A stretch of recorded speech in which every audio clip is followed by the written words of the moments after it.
Gold trusted gold buyers. మీరు తాకట్టు పెట్టిన బంగారాన్ని విడిపించి ఈ రోజు ఉన్న మార్కెట్ ధరకు కొనబడను. ఈ మడత కుర్చీలు ఉండేవి, దాని మీద హీరో హీరోయిన్ డైరెక్టర్ ప్రొడ్యూసర్ ఉండేవి. వాళ్ళు చేయాలి పెడితే వాళ్ళు చూసుకుని కూర్చుంటారు.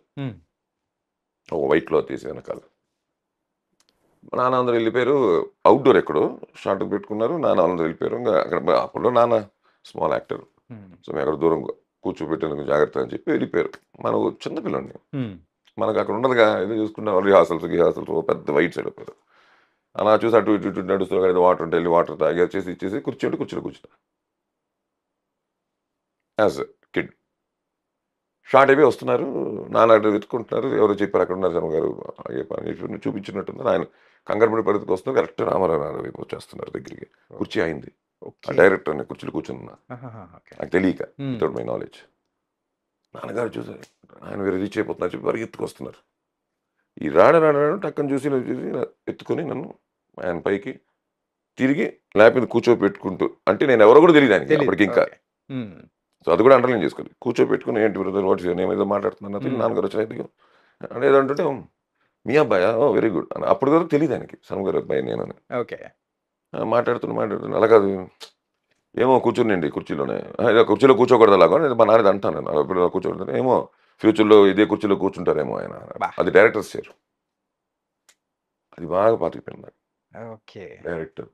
డైరెక్టర్స్ చైర్, ఆయన ఆశీర్వాదం మనకి పాతికిపోయింది, ఆయన బ్లెస్సింగ్ అయిపోయింది. మరి కూర్చోకుండా ఎందుకు అవుతుంది? అది నేను ఎక్కడికి వెళ్ళా తీసుకొచ్చి కూర్చోబెట్టిందిగా, అది ఆయన ఆశీర్వాదం. సో ఇలాగేంటంటే ఇలాంటి ఇన్సిడెంట్స్ అనివ్వండి, ఇలాంటివి జరుగుతూ నాకు ప్లస్ నాకేంటంటే అది చిన్నప్పటి నుంచి మెంటాలిటీలో ఉందేమో తెలియదు నాకు. ఇప్పుడు క్రికెట్ ఆడుతానంటే చాలా ఫాస్ట్గా క్యాప్టెన్ అయిపోయాను టీం. అయిపోయి వదల క్యాప్టెన్సీని. నేను క్రికెట్ ఆడేంత వరకు ఇంకెవడైనా క్యాప్టెన్ అయినా వాడి టీంకి వెళ్ళి ఆడినా లీడర్షిప్ నాదే ఉంటుంది. వాడిని ఓవర్లుక్ చేసేస్తాను. అది జనరల్గా అలవాటు. వాడిని పిలిచి వాడే క్యాప్టెన్సీ చేస్తాను, వాడికి ఇచ్చేద్దా అంటారు. టాస్ వరకు వెళ్ళి నాకు ఇచ్చేస్తాను చూసుకోబోయే అంటారు. ఎందుకంటే అలాగే వదలనని. అది కూడా అయిండొచ్చేమో. సేపు క్యాప్టెన్ ఆఫ్ ది షిప్ అంటే డైరెక్టర్ చూపిస్తున్నారు, కెమెరామెన్ కూడా డైరెక్టర్ చెప్పిన మాట వినాలి అని కోపంతో అటు వెళ్ళిపోయినాం. తెలీదు, సంథింగ్ పుల్డ్ మీ అటు వెళ్ళిపోయి చేసుకున్నా. సార్ ఈ సినిమాలో ఉన్న ఈ 24 క్రాఫ్ట్స్లో మీరు ఎన్ని క్రాఫ్ట్స్ చేసి ఉంటారు సార్? లైక్ మ్యాన్ చేసా, కార్డు లేకపోయాను, యూనియన్ లేకపోయాను, యూనియన్ గొడవ జరుగుతున్నాయి, కొడతాను. మ్యూజిక్ చేశా, కెమెరామెన్గా చేశా, అదే రైటర్గా చేసి ఉంటారు.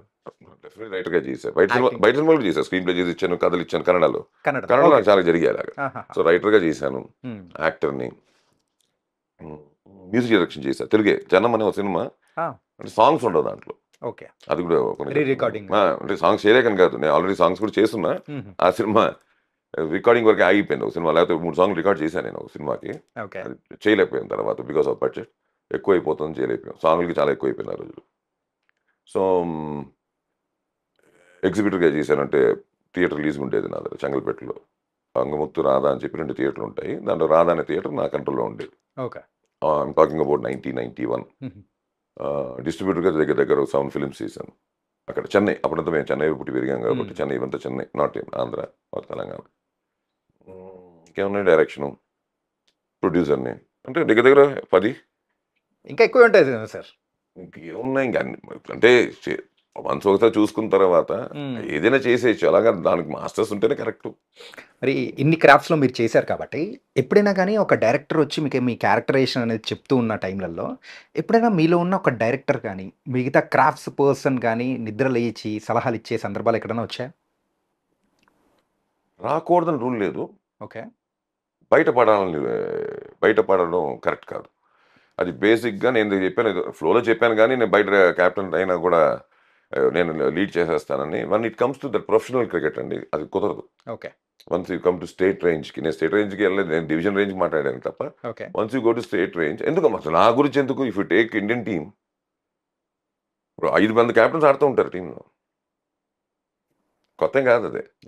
అంతవరకు కెప్టెన్గా చేసిన వాడు నెక్స్ట్ మ్యాచ్కి ధోని మామూలు ప్లేయర్గా ఆడాడు, కోహ్లీ మామూలు ప్లేయర్గా ఆడాడు. ఆ రోజున జరుగుతుంది. కానీ అక్కడ థాట్స్ ఉంటాయి, అరే ఓవర్ వాడికి ఇచ్చుంటే బలి, అంతవరకే. బయట చెప్పడం లేదు, అతను చేస్తాడని రూల్ కూడా లేదు. సో రాకూడదని నేను కాదు, ఒకసారి అనిపిస్తుంది. ఎందుకంటే పచ్చబద్ధం అవుతుంది, రాదు. ఎందుకంటే బేసిక్లీ తెలుసు కాబట్టి మీరు చెప్పినట్టు తెలిసింది. ఇప్పుడు ఒక ఎలక్ట్రీషియన్ వచ్చి తప్పు చేస్తున్నాడంటే మనకి వాడు తప్పు చేస్తున్నా మనకు తెలుసు, మనం చెప్పేస్తున్నారు అది అలా కాదు నాన్న, ఇది టీ అంటే అక్కడ Yeah. ఉంటుంది అని మనం చెప్తాం కదా. అక్కడ అది కూడా చెప్పడానికి ఉండకుండా ఉంటే బెటర్ నా ఫీలింగ్. ఓకే. ఎందుకంటే ఎందుకని అడగచ్చు, అది వాళ్ళు హర్ట్ అవుతాను కాదు. నాట్ ఎందుకంటే మేము చాలా ఫ్రెండ్లీగా ఉంటాం యాక్టర్స్ డైరెక్టర్స్. మీరు అనుకున్నట్టు అంత అక్కడ ఏం ఉండదు. ఎందుకంటే ఇట్స్ గివ్ అండ్ టేక్ పాలసీయే కదా. అక్కడంతా ఏం జరుగుతుంది, ఆయన ఏం కావాలో ఇవ్వాలి, దాంట్లో మన కంఫర్ట్స్ కూడా మనం చూసుకోవాలి. ఓకే. పట్టణ రైట్ హ్యాండ్లో కొట్టాలి అని రాశాడు అనుకోండి అమితాబ్ బచ్చన్కి, కొట్టలేడు అమితాబ్ బచ్చన్. ఆయన రాదు రైట్ హ్యాండ్ పట్టనే, లెఫ్ట్ హ్యాండ్ వస్తుంది ఫస్ట్. ఓకే. సో అలాంటివి చెప్తున్నాను. అది బాడీ కంఫర్ట్ అంటే. Yeah. బాడీ కంఫర్ట్స్ కొన్ని ఉంటాయి, అలాంటివి మనం చేస్తున్నప్పుడు అవన్నీ డిస్కషన్లో ఉంటాయి. సో నేనే అంటానంటే సినిమా ఎప్పుడైనా సరే ఒక కథ, అది ఇంకోలు కథ చేసి ఒక దర్శకుడికి చెప్పిన, ఆ దర్శకుడే ఆ కథ రాసుకున్నా, దర్శకుడు అనేవాడు 100% టైటిల్స్ దగ్గర నుంచి ఎండ్ కార్డు వరకు ఒక విజువలైజేషన్ జరిగిపోయి ఉంటుంది. ఓకే. ఇలా ఉండాలి ఈ సినిమా, ఇలా ఉంటే బాగుంటుందని ఫిక్స్ అయిపోతాడు. దాంట్లో మనం ఇంప్రవైజ్ చేసేంత వరకు ఎవరికి ప్రాబ్లం లేదు.